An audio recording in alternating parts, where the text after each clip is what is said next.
ప్రార్థన చేసుకుందాం. వాక్స్వరూపి దేవా తండ్రి, నీ నోటి మాటలు మా జీవమునకు భక్తికి ఆధారములై, మా యాత్రలో మార్గదర్శకములై మమ్మలను వెలిగించున్నట్లు, వాక్యమనే ఆత్మఖడ్గం మాకు చికిత్స చేయునట్లు, నీ వాక్యమే మాకు సత్యమనే దట్టిగా యుద్ధమందు జయము చేకూర్చున్నట్లు మమ్మలను దీవించుమని మీకును మాకును మధ్యవర్తి అయిన యేసు నామమున ప్రార్థిస్తున్నాం తండ్రి. ఆమేన్. ప్రియ శ్రోతలారా, వింటున్నారా? శారా జీవించిన కాలం అనగా శారా బ్రతికిన ఏండ్లు 127. శారా కనాను దేశమందలి కిర్యతర్బాలో మృతి చెందింది. అప్పుడు అబ్రహాము శారా నిమిత్తము సంతాపము చెంది ఆమెను గూర్చి దుఃఖించడానికి వచ్చాడు. గమనించండి, శారా వయస్సు 127 ఏండ్లు అని చెప్పబడింది. ఇస్సాకు పుట్టినప్పుడు ఆమె వయస్సు 90 ఏండ్లు. ఆమె చనిపోయేటప్పటికి ఇస్సాకుకు 37 ఏండ్ల వయస్సు. అనగా ఇస్సాకు బలి తరువాత కొన్ని ఏండ్లు గడిచాయి. శారా కిర్యతర్బాలో చనిపోయింది. అనగా ఆ స్థలం పేరు హెబ్రోను. దేవుడు అబ్రహాముకు ఇచ్చిన స్థలమైనప్పటికీ అతడు తన భార్యను పాతిపెట్టడానికి స్థలం కొనుక్కోవలసి వచ్చింది. అదే స్థలంలో శారాను పాతిపెట్టాలని అబ్రహాము కోరిక. అబ్రహాము మృతి చెందిన తన భార్య ఎదుటి నుండి లేచి హేతు కుమారులను చూచి వారిని అడిగాడు, మీ మధ్య నేను ఒక ప్రవాసిని, నా భార్యను పాతిపెట్టాలి. ఈమెను నా కన్నుల ఎదుట ఎంతసేపని ఉంచేది? నాకు మీ తావున కొంత సమాధి స్థలం ఇవ్వండి, కొనుక్కుంటాను. అబ్రహాం అంటున్నాడు, నేను ఒక ప్రవాసిని, పరాయివాణ్ణి. అయితే అబ్రహాముకు అది వాగ్దత్త భూమి. అదంతా స్వాస్థ్యంగా దేవుడు అతనికే ఇస్తానన్నాడు. హేతు కుమారులు అన్నారు, అయ్యా, మా మాట వినండి. మీరు మా మధ్య మహారాజులు. సమాధి స్థలంలో అతి శ్రేష్టమైన దానియందు మృతి చెందిన నీ భార్యను పాతిపెట్టుకో. చనిపోయిన నీ భార్యను పాతిపెట్టడానికి మాలో ఎవరైనా సమాధి స్థలం ఇవ్వనొల్లని వాడు అంటూ ఉండడు. హేతు కుమారులు ఆ భూమిలో నివసించారు. వారు దాతృత్వంలో ధారాళమైన బుద్ధిని కనపరిచారు. వారన్నారు, ఈ సమాధుల తోటలో నీకిష్టమైన స్థలాన్ని నీవు కోరుకో. నీవు ఏ స్థలం తీసుకున్నా మాకిష్టమే. హేతు కుమారుల దృష్టిలో అబ్రహాము మహారాజు. వారి మధ్య అబ్రహాముకు మంచి పలుకుబడి, పరపతి ఉన్నాయి. అప్పుడు అబ్రహాము లేచి ఆ దేశ ప్రజలైన హేతు కుమారుల ఎదుట సాగిలపడి వారితో అన్నాడు, మృతి చెందిన నా భార్యను పాతిపెట్టడం మీకిష్టమైతే నా మాట వినండి. సోహరు కుమారుడైన ఎఫ్రోను తన పొలము చివర తనకు ఉన్న మక్పేలా గుహను నాకు ఇచ్చేటట్లు నా పక్షముగా అతనితో మనవి చేయండి. మీ మధ్య సమాధి స్థలంగా ఉండడానికి పూర్తి వెలకు అతడు దానిని నాకు స్వాస్థ్యముగా ఇవ్వాలి. మక్పేలా గుహ కావాలని అబ్రహాము కోరుతున్నాడు. దానిని కొనాలని అబ్రహాము కోరిక. దేవుడు తనకు ఆ భూమిని స్వాధీనం చేసే వరకు అబ్రహాము దానిని కొనుక్కోక తప్పదు. అది సరే, అబ్రహాము శారాను అదే స్థలంలో పాతిపెట్టాలని ఎందుకు కోరుకున్నాడు? మరో చోటికి ఆమె శరీరాన్ని ఎందుకు తీసుకువెళ్ళలేదు? ఎందుకనగా అది వాగ్దత్త భూమి. వారి భవిష్యత్తు ఆ స్థలానికి ముడిపెట్టబడి ఉన్నది. దేవునికి 2 ఉద్దేశ్యాలు సమానాంతరంగా ఉన్నాయి. ఇహలోక ఉద్దేశ్యం, పరలోక ఉద్దేశ్యం. ఇహలోకం కూడా దేవుని దృష్టిలో కొంతవరకు ప్రధాన పాత్ర వహిస్తుంది. ఇహలోకంలో పాతిపెట్టబడిన దేవుని ప్రజలు వాగ్దత్త భూమిలోనే సమాధి అవ్వాలి.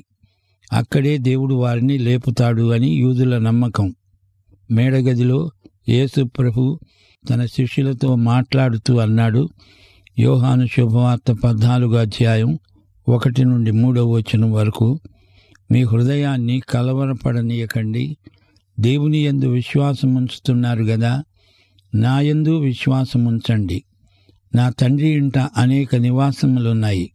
లేని ఎడల మీతో చెప్పేవాణ్ణి. మీకు స్థలము సిద్ధపరచడానికి వెళుతున్నాను. నేను వెళ్ళి మీకు స్థలం సిద్ధపరిస్తే నేనుండే స్థలంలో మీరు ఉండేలాగు మరల వచ్చి నా వద్ద ఉండడానికి మిమ్మల్ని తీసుకొని పోతాను. యేసు ప్రభువు అక్కడ నూతన యెరూషలేమును సిద్ధపరుస్తున్నాడు. అక్కడికి సంఘం ఎత్తబడి అక్కడే ఉండిపోతుంది. నూతన యెరూషలేము సంఘం మొత్తానికి శాశ్వత నివాస స్థానమైపోతుంది. అబ్రహాముకు దేవుడు ఇహలోకమందు స్థలాన్ని వాగ్దానం చేశాడు. అబ్రహాము దేవుని యందు విశ్వాసం ఉంచాడు. అందుకే శారాను అదే భూమిలో పాతిపెట్టాలని ఎంతగానో అతడు కోరాడు. తాను కూడా అక్కడే సమాధి చేయబడాలని అబ్రహాము అభీష్టం. హెబ్రోనులో అబ్రహాము సమాధి స్థలం యెరూషలేముకు సుమారు 30 కిలోమీటర్ల దూరాన ఉంది. అక్కడే అబ్రహాము, శారా, ఇస్సాకు, రెబెకా, యాకోబు, లేయా మొదలైన వారు పాతిపెట్టబడ్డారు. రాహేలు మాత్రం బెత్లెహేములో పాతిపెట్టబడింది. యూదులకు గట్టి నమ్మకం ఉంది. వాగ్దత్త భూమిలో పాతిపెట్టబడిన వారికే పునరుత్థానం. ఇది ఐహికమైన నిరీక్షణ. కాని విశ్వాసులమైన మనకు పారలౌకికమైన నిరీక్షణ ఉన్నది. అబ్రహాము ఆ స్థలం కొనడానికి ఒప్పందం చేసుకుంటున్నాడు. అప్పుడు ఎఫ్రోను హేతు కుమారుల మధ్య కూర్చుండి ఉన్నాడు. హేతీయుడైన ఎఫ్రోను తన ఊరి ముఖద్వారము గుండా ప్రవేశించే వారందరి ఎదుట హేతు కుమారులకు వినపడేటట్లు అబ్రహాముకు చెప్పిన ప్రత్యుత్తరం ఏమంటే, అయ్యా, అలా కాదు, నా మనవి ఆలకించండి. ఆ పొలము నీకిస్తున్నాను, దానిలోని గుహను కూడా నీకే ఇస్తున్నాను. ఈ ప్రజల ఎదుట అది నీకిచ్చేస్తున్నాను. అప్పుడు అబ్రహాము ఆ దేశ ప్రజల ఎదుట సాగిలపడ్డాడు. గమనించండి, ఎఫ్రోను ఎంతో దాతృత్వాన్ని కనపరుస్తున్నాడు. వీరు గుహానివాసులు, ఆటవిక జీవితానికి అలవాటు పడినవారు, ఎంతో మన్నన మర్యాద గలవారు. వారి ఎదుట అబ్రహాము సాష్టాంగపడుతున్నాడు. వారికి ఎంతో మర్యాద చూపుతున్నాడు. అబ్రహాం అన్నాడు, సరే కాని నా మనవి ఆలకించు, ఆ పొలానికి వెల ఇస్తాను. మీరు ఆ వెల నా దగ్గర నుండి తీసుకోవాలి. అప్పుడు మృతి పొందిన నా భార్యను అక్కడ పాతి పెడతాను. అందుకు ఎఫ్రోను అబ్రహాముతో అన్నాడు, అయ్యా, నా మాట విను. ఆ భూమి 400 తులాల వెండి విలువగలది. నాకు నీకు అది ఎంత? మృతి పొందిన నీ భార్యను పాతిపెట్టుకో. ఎఫ్రోను మాట అబ్రహాము విన్నాడు. హేతు కుమారులకు వినపడేటట్లు ఎఫ్రోను చెప్పిన వెల, అనగా 400 తులాల వెండి. అబ్రహాము తూచి అది అతనికిచ్చాడు. అనగా అబ్రహాము మక్పేలా గుహాస్థలమును వెల చెల్లించి కొన్నాడు.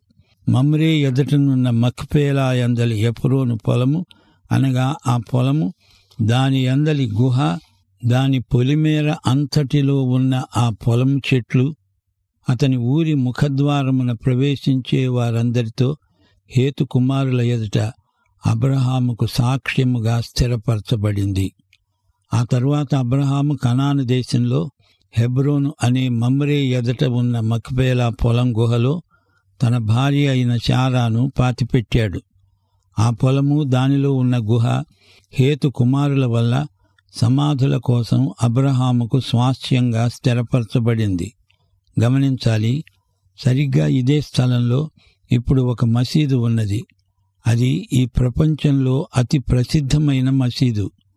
అరబ్బులకు కూడా ఇది ప్రాముఖ్యమైన స్థలం. వారు కూడా అబ్రహాము పేరునే చెప్పుకుంటారు. అబ్రహాము జీవించిన రోజుల్లో ఎవరైనా వ్యక్తి మరణిస్తే సమాధి కార్యక్రమం ఎంతో సాంప్రదాయబద్ధమై ఉండేది. మృతులను గౌరవ సూచికంగా సమాధి చేయడం పరిపాటి. అలా చేయకపోతే అది అవమానకరం. అది శాపంగా ప్రజలు పరిగణించేవారు. మృతుల కోసం అంగలార్చేవారు. స్నేహితులు, బంధువులు వచ్చి ఒక్క పెట్టున ఏడ్చేవారు. చుట్టుప్రక్కల వారికి ఇది బాగా వినపడాలి. ఆ రోజుల్లో ప్రత్యేకమైన సమాధి కార్యక్రమాలను ఇరుగు పొరుగు వారే నిర్వహించేవారు. శవాన్ని ఎక్కువసేపు అట్టే పెట్టరు. ఉష్ణోగ్రత ఎక్కువ అయి ఉండడం మూలాన శవాన్ని అదే రోజు సమాధి చేయాలి. తన భార్య శారా చనిపోయినప్పుడు అబ్రహాము సమాధి స్థలం కోసం ఎంతో ప్రయత్నం చేశాడు. ఎందరో అతనికి సహాయం చేశారు. అతన్ని మహారాజు అని చెప్పి గౌరవించారు. అతడు దైవజనుడని అందరూ ఎరుగుదురు. అబ్రహాము ఆధ్యాత్మిక వ్యక్తిత్వం చుట్టుప్రక్కల ప్రజల మీద ఎంతో ప్రభావం చూపెట్టింది. అబ్రహాము ఎఫ్రోను స్థలం విషయమై మాట్లాడుకుంటున్నప్పుడు ఒకరి పట్ల ఒకరు ఎంతో మర్యాద చూపించుకున్నారు. ఎఫ్రోను స్థలం ఉచితంగా ఇస్తానన్నాడు. అబ్రహాము కాదుకూడదు, డబ్బిచ్చి కొంటానన్నాడు. ఎఫ్రోను ఏదో కొంత వెల నిర్ణయించాడు. అయినా అతనికి ఎంతో ఉదార బుద్ధి ఉందని మనం గ్రహించాలి. అబ్రహాము 400 తులాల వెండి చెల్లించాడు. చివరికి బేరం కుదిరింది. అబ్రహాము డబ్బిచ్చి కొనటంలో అతని వ్యవహార దక్షత మనకు బోధపడుతుంది. ఈ రోజు వరకు కూడా బేరసారాలు ఈ విధంగానే ఆ ప్రాంతాలలో జరుగుతూ ఉంటాయి. మర్యాదకు ఊరికే ఇస్తామంటారు, కానీ అలా ఊరికే తీసుకోకూడదు. అది అబ్రహాముకు తెలుసు. 400 తులాల వెండి అంటే ఎక్కువ ఖరీదే. ఆ ప్రాంతంలో హిత్తీయులున్నారు. అబ్రహాము దేవుడు తనకిచ్చిన భూమి అయినప్పటికీ వివాదం పెట్టుకోకుండా, మాట్లాడకుండా, వ్యాజ్యమాడకుండా వెల ఇచ్చి కొన్నాడు. ఆ రోజుల్లో ఇన్ని తులాల వెండి అని తూచి ఇచ్చేవారు. అబ్రహాముకు ఆస్తి తగాదాలు బొత్తిగా ఇష్టం లేదు. అందుకే డబ్బు పోయినా సమాధానాన్ని అబ్రహాము కోరుకున్నాడు. శారా మక్పేలా గుహలో పాతిపెట్టబడింది. హెబ్రోను ప్రాంతం బైబిలులో ప్రసిద్ధి చెందింది. ఇప్పుడు మనం 24వ అధ్యాయంలోకి వస్తున్నాం. ఈ అధ్యాయంలో ఆదికాండంలో 2వ భాగం మొదలవుతుంది. 26వ అధ్యాయం వరకు ఇస్సాకు ఉదంతం మనం వినబోతున్నాము. ఈ అధ్యాయంలో ఇస్సాకు వివాహం, గత అధ్యాయంలో ఇస్సాకు పుట్టుక, అతని బలి వృత్తాంతం, శారా మరణం, వీటిని గురించి విన్నాము.